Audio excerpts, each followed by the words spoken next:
Hey guys, Chris Cook, Odyssey Training and Consulting.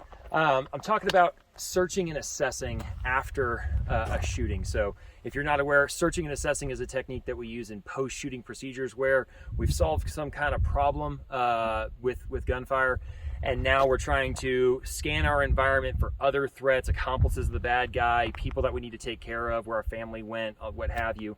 So it's commonly taught in a lot of different schools to shoot the target, and then once the target is finished, the drill is over, to look around the range, turn the gun with the gun possibly, to practice scanning your environment.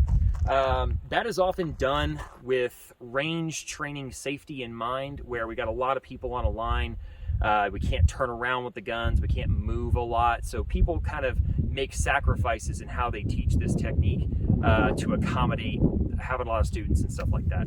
And what that commonly looks like, if you've seen people who are classically trained in that, if I was to do that with these targets, it'd be something like this.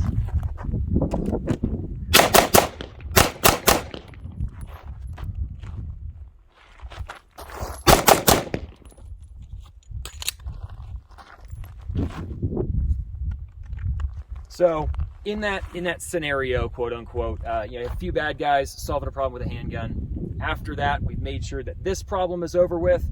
And as we scan our environment, we find another threat, the getaway driver of the bad guys that came out of the car, what have you. Solve that problem. I had a speed reload in there.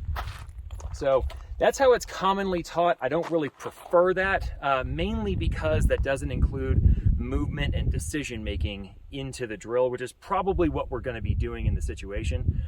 So what I'd prefer is making the decision that this problem is over with is probably a fluid decision. That's probably going to take continuous input of what's going on with these two dudes that I just shot to make sure they haven't rolled over, gotten back up, grabbed their gun off the ground, whatever you could think of.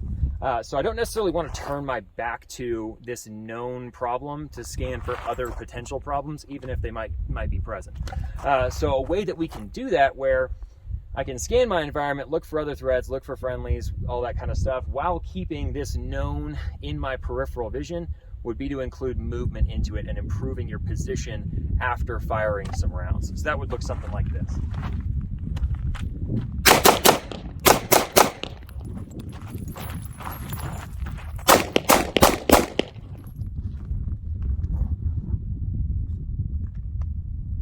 So in that, I'm able to scan my environment while making sure that the known threat is in my peripheral vision. I can improve my position and see cover potentially, or if they do come back to life and come back up and try and re-engage me, I'm in a different place now, and they have to reorient on where I am.